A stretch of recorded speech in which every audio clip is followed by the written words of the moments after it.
Philippians chapter 1, verse 12 to 26. I want you to know, brothers, that what has happened to me has really served to advance the gospel, so that it has become known throughout the whole imperial guard and to all the rest that my imprisonment is for Christ. And most of the brothers, having become confident in the Lord by my imprisonment, are much more bold to speak the word without fear. Some indeed preach Christ from envy and rivalry, but others from goodwill. The latter do it out of love, knowing that I am put here for the defense of the gospel. The former proclaim Christ out of selfish ambition, not sincerely, but thinking to afflict me in my imprisonment. What then? Only that in every way, whether in pretense or in truth, Christ is proclaimed, and in that I rejoice. Yes, and I will rejoice, for I know that through your prayers and through the help of the Spirit of Jesus Christ, this will turn out for my deliverance, as it is my eager expectation and hope that I will not be at all ashamed, but that with full courage now, as always, Christ will be honored in my body, whether by life or by death. For to me, to live is Christ, and to die is gain. If I am to live in the flesh, that means fruitful labor for me. Yet which I shall choose, I cannot tell. I am hard-pressed between the two. My desire is to depart and be with Christ, for that is far better. But to remain in the flesh is more necessary on your account. Convinced of this, I know that I will remain and continue with you all, for your progress and joy in the faith, so that in me you may have ample cause to glory in Christ Jesus, because of my coming to you again. That's reading.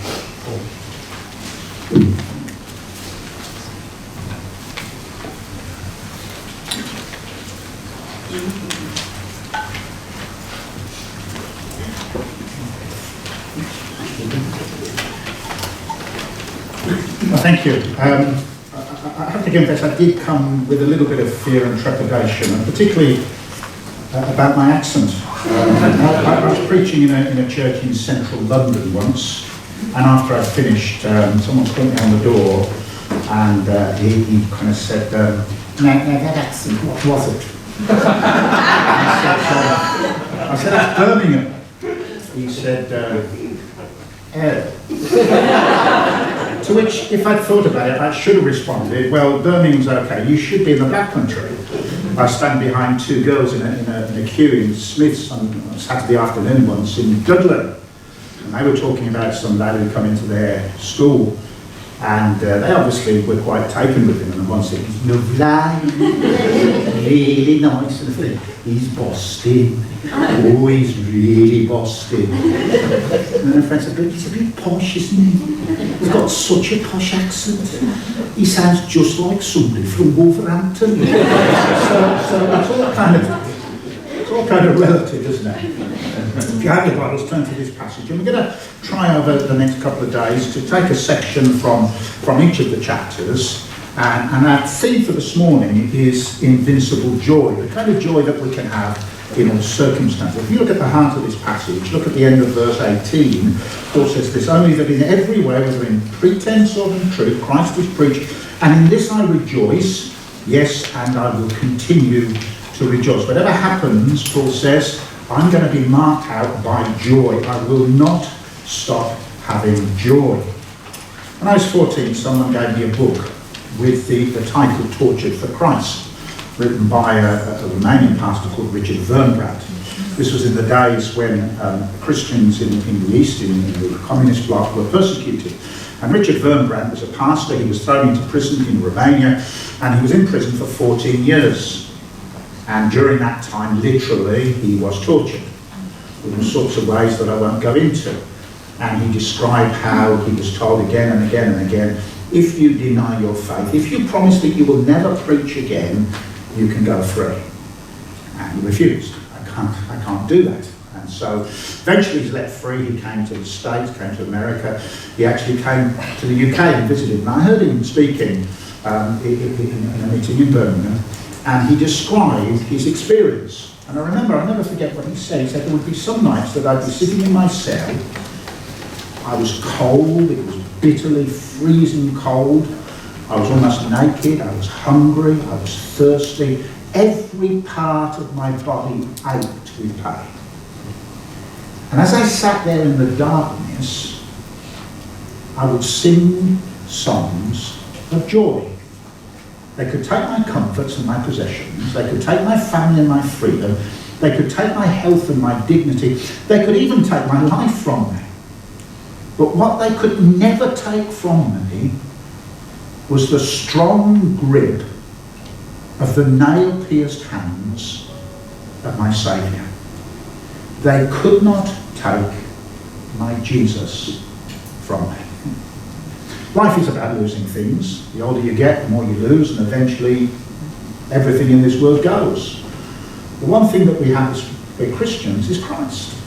And he is the source and the foundation of a joy which is invincible. A joy that is beyond circumstances. A joy that is something that we can celebrate constantly as believers. Now, I'm a visitor and I've got to see a number of you. I've noticed how some of you eat. When the food is as endless as it is here. I've seen people eating 4 or 5 breakfasts, which sounds like a hobbit. But be that as it may, I don't know you, so I don't know how you've come today. I'm assuming most of you are Christians, some of you may not be. Some of you may know you're not Christian, some of you may think you're a Christian and you're not. Some of you come with a joy, you're looking forward to this weekend, the sun is shining, I mean that's amazing. And others have come with heavy hearts. And sitting and thinking about joy is the very last thing that you would be doing on a Saturday morning like this morning. And so in a sense, what I want to be saying is that if you are a Christian, then this is something for you to experience constantly. Not a kind of an effervescent jollity, but a real deep-seated joy. One of the marks of the Christian faith is joy. So what's the secret of Paul's joy? And in this passage it seems to me that there are 3 things he speaks about. They're in your notes and I'll just be following through those, but 3 things. First of all, where does your joy come from? Well, first of all, it's because I'm totally committed to the mission of God. I'm totally committed to Jesus as far as the gospel is concerned, and because of that, I have tremendous joy, whatever my circumstances are. So have a look at verse 12. I want you to know, brothers, that what has happened to me has really served to advance the gospel. The Christians at Philippi are very close to Paul. If you read later on, you discover that one of the reasons he's writing this letter is to say thank you to them for sending him a gift. And for 15 years, they've stood shoulder to shoulder with Paul. They're the one church that has never let him down. And so he's writing to thank them for that. And he's also writing to assure them, because they've heard all sorts of rumours. Paul's in Rome, he's in prison, he's got to face the Emperor Nero. Nero's a psychopath. How are you, Paul? He says, I want you to know, I really want you to understand this, that yes, I'm in prison, yes, it's tough, I might be poured out as a drink offering, that may happen, but I want you to know this, the gospel has advanced. The gospel is going forward. I'm in prison, I can't visit, I can't travel, but I can write and I can pray and I can witness, and the gospel in the heart of the Roman Empire, the biggest city in the world, is advancing. The word advance there is a military word. It was used advancing into enemy territory. This year we celebrated the 80th anniversary of D-Day, when the Allies landed in Normandy, opening the second front. And the moment that they landed there, they began to advance, and within less than a year, Nazism had fallen. Europe had been in the grip of the Nazis, and now it had fallen because the troops had advanced. The gospel is advancing. The gospel's going forward. So how is it going forward? What's happening? Well, 3 things are happening. First of all, the guards are being evangelized. Have a look at verse 13. So that verse 12 again. You've really served to advance the gospel, so that it has become known throughout the whole imperial guard and to all the rest that my imprisonment is for Christ. In other words, what's happening is that the guards who are guarding Paul are hearing the message from him. The guards were the imperial troops, the household cavalry. There were 9 cohorts of them in Rome, something like 9,000 people, 9,000 soldiers. And they're close to Paul because they're guarding him.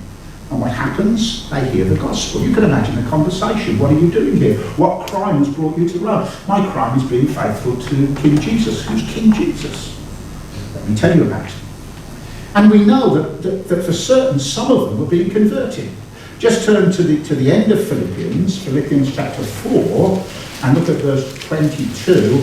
All the saints greet you, especially those of Caesar's household. So how are you going to get the gospel into the heart of Rome? How are you going to get the gospel to the guards who not only see Paul, but also guard the royal family, the imperial family, by putting Paul into the midst of them? So what's happened to me has led to the advance of the gospel. In my circumstances, I'm able to preach Christ.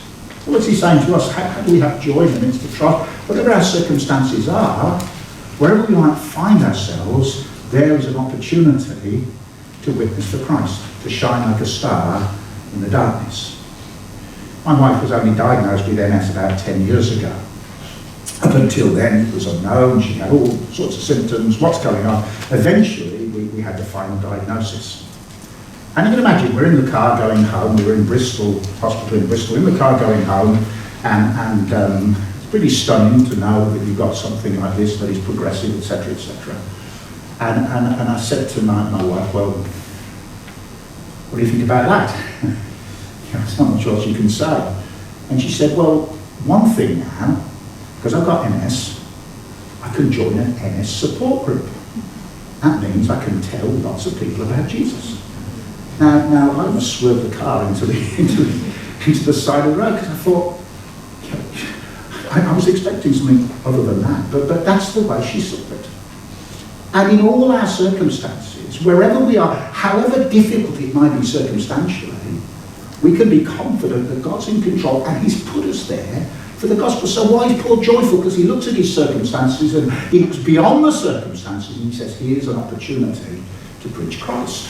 So that's one thing that's happening, and that's immensely encouraging for Paul. But there's more. Not only are the guards being evangelized, but the Christians are being encouraged. Have a look at the next verse, verse 14. And most of the brothers, having become confident of the Lord of my imprisonment, are much more bold to speak the word without fear. You know what's happening, he says, is that more of the Christians in Rome are evangelizing because they see me, they see my example. They see that I'm not afraid, and because I'm not afraid, they're not afraid. And so they're preaching the gospel. They are being encouraged as they look at one another. Now, I don't know your church well enough to say this, but you will have folk in your church who are particularly gifted at personal witness. I'm sure you have. In most churches, can I say most churches, it tends to be women who are much better than men, but you will have people in your church who are great at just talking about Jesus. When I was at university, I did a theology degree in Cambridge, and next to the theological department there was a barber, and the barber was a Christian. We used to call him the Pentecostal barber because he was a barber and he was a Pentecostal. Not rocket science, is it? And I can remember, all these really high-powered theologians would come in and sit in his chair, and when you're sitting in a chair, if you're having your hair cut, you just look ahead, and there are all these texts. And in the old days when you'd finish up with a razor, so you had a razor in your throat and say, do you believe in Jesus? But I can remember thinking, here's this guy, very simple, and yet he talks to everybody about Jesus. And some of my professors of theology probably go there, but they're hearing about Jesus. Now, if he can do that, then so can I. The church is encouraged. Wherever the Lord's put us, wherever we are, we look and we see others who are doing it. I can do that as well. So Paul has joy because the gospel is being spread, the guards are being evangelized, and the Christians are being encouraged, and most of all, Christ is being preached. Christ is being preached. Have a look at verse 15. Indeed, some preach Christ from envy and rivalry, but others for goodwill. The latter do so out of love, knowing that I am put here for the defence of the gospel. The former proclaim Christ out of selfish ambition, not sincerely, but thinking to afflict me in my imprisonment. Now, it's a bit difficult to understand what's going there. There are two groups. There's one group who is just referred to, who see Paul preaching. They're incredibly encouraged, and they say, we'll go for it as well. And they're preaching, and they're really thrilled, and they're encouraged, and they're supporting Paul. And then there's another group who really are a bit narked at Paul. Now, we don't know the circumstances. Probably the church in Rome has been there for a long time. It may have been born on the day of Pentecost, because in the city of Rome there were Jews who went to Jerusalem who were converted, who probably went back to Rome. The church had been there a long time, and Paul suddenly appears as the apostle to the Gentiles. And to put it bluntly, some people are jealous of him. They don't like this bloke has turned up from nowhere and he's kind of taking authority. And so they are preaching with the desire and the plan to cause problems for Paul. The more we preach the gospel, the more it stirs up the enemies, the more Paul's going to get into difficulty. That seems to be what's going on. That's pretty despicable, don't you think? We're preaching Christ in order to hurt someone else. It's a warning to us in our motives in witness and evangelism, surely. But Paul says this, the great thing is these people are preaching, and you know what? It doesn't trouble me that they're doing that. Verse 18, because the great thing is that Christ is being preached. In every way, whether in pretense or not, Christ is proclaimed, and in this I rejoice. Whatever their motives are, and motives are important, the one thing is that they are preaching Christ, they're preaching the true gospel, and the more people hear the gospel, what happens to me, it doesn't really matter. I'm not here about my own kingdom. I'm not building my little empire. I'm not creating a fan club. It's not about my bruised ego. It's not about me. It's about Jesus. It's about his kingdom and his fame and his honour and his glory. And that's the only thing that matters. And if Jesus is glorified, praise the Lord. And can you see how if those things are true, if the one thing that really, really, truly matters is that people know and love and follow Jesus, if that's the case, then that's where Paul's joy is. He's invincible. Because whatever the circumstances, he is an opportunity to preach God. And even if I've got to die, then I'll preach Christ till my death. I'm totally committed to the gospel. There's this question, and I'm an FIC. I work on the staff of FIC, so I'm pretty committed to FIC. But this might come as a surprise to you. There are Christians and there are churches outside FIC. Living in London, you've probably seen a few of them, haven't you? And some of them are to the left of FIC, and some of them are to the right of FIC, and some of them have denied the gospel, but there are real gospel churches that are very, very different from us. Who, if we went there, we wouldn't entirely be comfortable. I was in a church I think it was in Sheffield, and I met this chap who was from South Korea. He'd been sent from South Korea as a missionary to Sheffield to work amongst Muslims.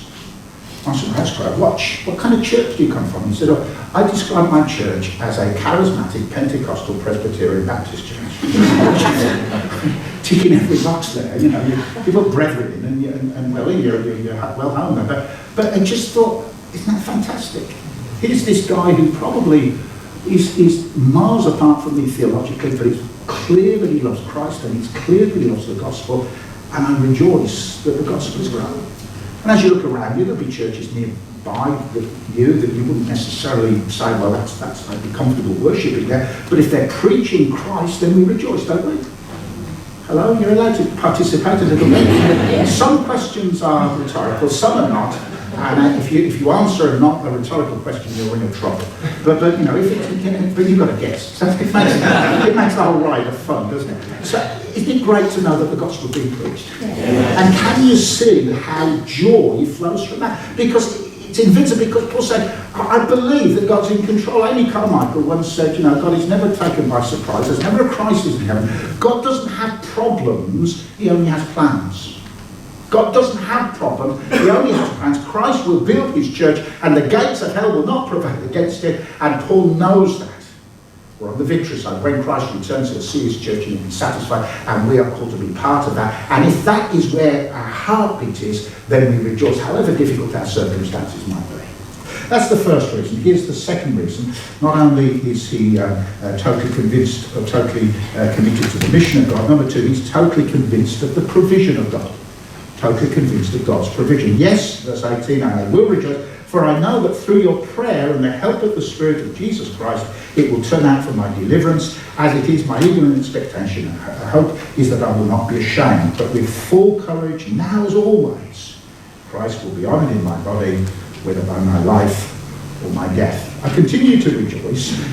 My current experience and my past experience is joyful because I know that God's working out all things for the gospel. And in the future, I'm going to continue to rejoice because I know whatever happens, happens, it will turn out for my deliverance. Now that needs a little bit of explanation, because at the moment that Paul writes, he's in a very precarious situation. He can't see how exactly it's going to turn out. The words are very convincing. I have a deep abiding conviction. I have an eager expectation, verse 20. It is going to work out for my deliverance, but what does he mean by that? Is he saying, I know I'm going to walk free, I know I'm going to revisit Philippi, I know everything's going to be okay? But if you read the rest of the passage, it can't mean that, because he says later on, I don't know what will happen. I think I'll visit you again, but I'm not sure. He's not clear about it. So what does he mean when he says, I'm convinced this will turn for my deliverance? Well, two things. First of all, the word deliverance is the standard word that he uses to describe salvation. I know that my salvation is secure. Whatever Caesar does to me, it will not take me out of the hands of Christ. Men can rob me of everything, but they cannot take from me the grip of the nail-pierced hand. My Saviour. Look in verse 6, we read it this morning. He who began a good work in you, will bring it to completion.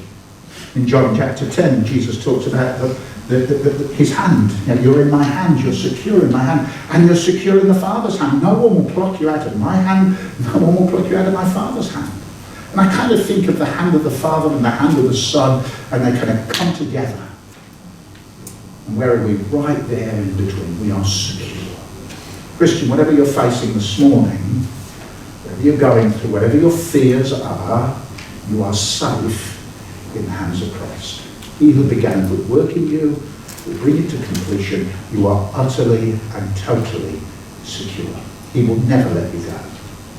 When we moved to Worcester, which was one of my long pastoral ministries, 15 years, our daughter was about 2 or 3. And Worcester is close to the Malverns. Have you ever been walked on the top of the Malverns? They're beautiful hills, but there are bits of the Malverns that are quite steep. And so we would go for a walk on the top of the Malverns, and my daughter was very independent. She said, Daddy, I don't want you to hold my hand, I want to hold yours. You know what that means? You know, I hold out my finger, and with her little hand she holds my finger, and everything's safe, and we go along and it's fine. She's a big girl now, because Daddy doesn't hold her hand, she holds his. Until we get to the dangerous bits, where if you stumbled and fell, you could have a nasty accident. And I say, now listen, darling, at this point, I'm going to hold your hand. I take her little hand in mine, and I grip her, and she said, you're holding me tight, Daddy. Yes, because I'm going to keep you safe. Listen to me, whatever we're going through, we have to hold on to Christ. And it's right to do that. It's right to persevere in our grip on Jesus. But the most important thing is not our grip on him, but his grip on us. And he will never let you go. Paul says, I know I'm in a difficult situation. I don't know how it's going to go, but I know I'm secure.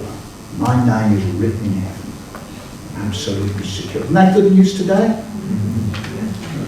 Yeah, it is kind of good. Very good. Wonderful news. Doesn't mean that we can sin and drift away, and that doesn't matter. When we sin, it always matters. And God chastens us. He deals with us as disobedient children. But they never let us go. Not ever. That's a source of joy. But there's another way of interpreting the verse, I think, and particularly here in the context. In the context, Paul is talking about what's around the corner. If you look at the way in which he puts it, I know that through your prayers and the help of the Spirit, verse 19, of Jesus Christ, this will turn out for my deliverance. It is my eager expectation and hope that I will not at all be ashamed, but with full courage now as always Christ will be honoured in my body. What's the thing that really concerns Paul? And what's the thing he's praying about? And what's the thing he's saying, well, I'm looking to you to pray for me in this. But when I stand before Caesar, I wouldn't let Jesus down. That's the big fear. Not that I'll lose my salvation, because he knows that's secure. But when the moment comes and the temptation comes to walk away, like Peter denying the Lord 3 times, at that moment, my prayer is that I would honour Jesus. Whether by my life or my death, whatever happens, I just want the glory of Jesus. And that's my prayer. And that's what I'm convinced. When the moment comes, I'm not going to let Jesus down. We said earlier we live in dark days. Increasingly, and I'm not a prophet, and I'm not a scaremonger or any of those things, but increasingly it's hard to be a Christian in the culture in which we live. In the workplace, in school, in the university. For many of us in the home, maybe, much more difficult. And the temptation is to think, well, if it gets really hard, if the time comes and I have to stand for Christ and I have to say something that will make me unpopular, will I be able to do it? I know my own heart. I know how weak my heart is. I know how wayward I am. I know that I'm often not a strong believer. I'm feeble. And my fear is what happens when the time comes and the temptation comes and the persecution comes and what if I let the Lord down? Well, the point is, I don't need to worry about that. Because when the moment comes for grace, God will give grace. There's a lovely Christian writer called Corrie ten Boom. All heard of Corrie ten Boom? She was a Dutch lady who lived through the war. One thing she did in Holland was to hide Jewish refugees from the Nazis. Eventually she was found out and she was sent to concentration camp. Her sister went with her in Ravensbrück. Her sister died in Ravensbrück concentration camp. But Corrie got free and she continued to just share the gospel in all sorts of wonderful ways. Wonderful Christian lady. And she used to talk about this subject, about not letting the Lord down. And she said when she was a little girl, her dad, Papa ten Boom, would take them to the railway station. I've heard this story before, and she'd always say, Dad, Father, have we got the tickets? And he said, yes, I've got the tickets, they're in my pocket. Are you sure we got the ticket? Yeah, I've got the ticket. And he would put her on the train, and when she was on the train and the door was shut and the window was rolled down, then he would take out the tickets and put her in her hand. And she would ask him, well, why don't you give me the tickets till then? He would say, you don't need the tickets till then. While you're with me, you're safe, but when you're on your own on the train, that's when you need the tickets. And we don't need grace until we need grace. No point worrying about the future. No point worrying about trials and troubles that might come into our lives, persecution or sickness or suffering or even death itself. How do I deal when it comes to death? How do I face that? How do I face that if I have to struggle with cancer or with a broken marriage or with Alzheimer's? The answer is God gives you the grace you need when you need it. And Paul says, I know that his grace is sufficient so that Christ will be glorified in me, no matter what. With that assurance, Paul has joy. And then there's one last thing. There's one last source of Paul's joy. He is totally captivated by the Son of God. He's totally captivated by Jesus. I guess one of the verses that everybody loves in Philippians is verse 21. For me to live is Christ, to die is gain. For me to live is Christ, to die is gain. It's very short. It's kind of his philosophy of life. In verse 21 he states it, in verses 22 to 26 he unpacks it. And it's emphatic. To me, this is the thing that makes me tick. This is my life in a nutshell. This is my philosophy of life. It's short, it's balanced, it's concise, and it's incredibly powerful. For me to live is Christ. For me to live is Christ. Remember I said earlier that the theme of Philippians is not actually joy, and it isn't. The theme of Philippians is Christ. Here's a little exercise for you. If you're not playing fun and games this afternoon or walking down a canal, which will sound wonderful, but if you're not doing that, just read through Philippians and make a note of every time it mentions Jesus, either by name or in some other way, and you'll discover that in the book of Philippians there are 104 verses and Jesus is mentioned 50 times or more. Think about it, 104 verses, over 50 references to Jesus. In other words, virtually every other verse is about Jesus. What is the secret of joy? It's Jesus. It's knowing Jesus. It's being able to say, for me to live is Christ. That's what my life is about. That's what defines my life. I love Christ. I know he loves me and I love him. Knowing Jesus is the greatest thing there is. Nothing more than that. To know him, to follow him, to serve him. And I guess one of the things of a weekend like this is to ask the question, is that true of you? Is that true in your life today? You have an opportunity, just think about it. Could you say with Paul, for me to live is Christ? Revelation 2, Jesus speaks to a church in Ephesus. And it was a splendid church. It's a wonderful church in all sorts of ways. As far as business is concerned, he says you're busy to the point of exhaustion. You're so active. And as far as theology is concerned, you've tested false teachers, you don't want anything to do with it, you cannot tolerate them, and neither can I. Well done. And you're faithful, you've even been willing to put up with suffering and persecution. All those things are brilliant, tick, tick, tick, but there's just one thing. It's one thing. You don't love me like you used to. Your love has grown cold. You've drifted away from me. You've departed. You've left your first love. The word depart there is used of the disciples when they're in the garden with Jesus. He's about to be arrested, and they do a run. They all depart. They all leave him. And Jesus said, for all your activity, for all that you do you love me as you used to? And it's a question to a church. As a visitor today, I have the temerity to ask you as a church, is the love of Christ what your church is all about? You can say, well, we're really sad. Yeah, but do you love Christ? Imagine the Philippians say, look, have you seen how busy we are? Yes, but you don't love me like you used to. But Lord, we're so sad. We've read all the theology. We can tick every I and dot every T the other way around. But we're so sad, Lord. He said, but you don't love me. We're faithful, Lord. We're even willing to suffer for the gospel. You're not listening to me. Your love has grown cold. You spend time with Christ. You love to be with the Lord. My wife and I had 4 kids, and you know how it works. Your kids go and they come home for various reasons. They left home finally a couple of years ago. and someone said, oh, it'll be tough. You'll go through the empty nest syndrome. I'll tell you about the empty nest syndrome. It's wonderful. I mean, we love our kids, we love our grandkids. Of course we do, but it's lovely being together. I mean, being on our own, spending time, coming away for the weekend. This is a holiday for us. It's just you get house in the car, talking. It's just fantastic. Because lovers love to be alone. You love to be with Jesus. Are you so busy in a whirlwind that your life is so busy that there's no still centre? You don't have time for the Lord. When it comes to prayer, it's like a list, and there's no time just to bask in His presence. I don't remember who said it. I think somebody came to an FIC conference and he was giving us a challenge. He was an American guy, and he said, he used the little poem, Mary Had a Little Lamb. No, Mary had a little lamb, it could have been a sheep. He joined the local Baptist church and died from lack of sleep. So busy. So busy. Well, not Paul. Paul was a busy man. He didn't have a busy heart and a busy life and still heart. He's writing, he's praying, he's witnessing, and yet for me to live is Christ. And therefore, if for me to live is Christ, to die is gain. Who can say that? Who can say that in their right mind? To die is gain. And yet Paul can say that because it's all about Jesus.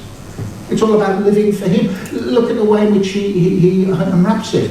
If I'm to live in the flesh, in other words, to go on living, he says to live in the flesh because he knows that if he dies, he doesn't really die. His body will die, but his spirit will be the Lord. If I'm to live in the flesh, this means fruitful labour for me. If I keep on a bit longer, I'll be able to do more for Jesus. Yet which I should choose, I cannot tell. I'm hard pressed between the two. This isn't, to be or not to be, that is the question. This is not the lesser of two evils. This is the greater of two goods. If I carry on living, that'd be fantastic. If I die, that's even better, because I'm going to be with Jesus. I'm hard pressed between the two. My desire, if you really push me at this moment in time, I'd love to depart and be with Christ. I'd love to be in heaven. The word depart there is used of someone going on a journey, being let out of prison, departing from prison and going on a journey. Or it can be used of a soldier, a Roman soldier who is given opportunity to leave his regiment. He's up in the north, on the edge of the empire, defending the empire on Hadrian's Wall against the revolting Scots. And it's cold and it's dark and it's dangerous, and then the news comes you can go home. You go back to Calabria where your wife and your children are waiting with your vineyard. Can you imagine that? To depart, that's the technical word, to depart, to go up, to be sent back. And that's the word Paul says. I'm in a battle, but I'm longing to be outside of the battle. To die is gain. Can you see how if the things that we've talked about, Paul, are true of us, then we've got an invincible joy? A joy in all circumstances. To remain in the flesh is more necessary in your account. Verse 24, convinced of this, I know I will remain and continue with you for your progress and joy in the faith. I'm pretty convinced that I'm going to stay. There's more ministry for me, but it doesn't really matter. Because the most important thing is that Christ is glorified, and whatever happens, I can't lose Jesus. Is that true of you today? Is it true of me? We are called to have joy. Joy isn't an optional extra for the Christian. Think about more about joy tomorrow, where Paul gives the command, rejoice. And you can say, well, how can you command somebody to rejoice? Surely joy is something that's just kind of effervescent. But it is a command, but it's a command which is perfectly reasonable on the basis of what Paul says here. If it's all about Jesus, and we can't lose Jesus, and he's with us in life, and he's with us in death, and the thing that makes us tick is him and his glory, then we'll have a joy which is unspeakable, full of glory. Is that our experience today? Let me pray.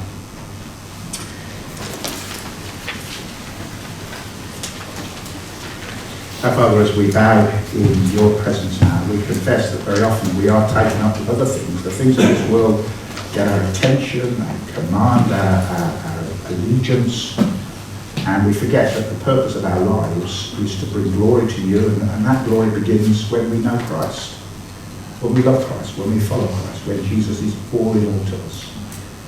We want to pray now that you'd help us to take to heart those things we need to hear today. We ask it in his name. Amen.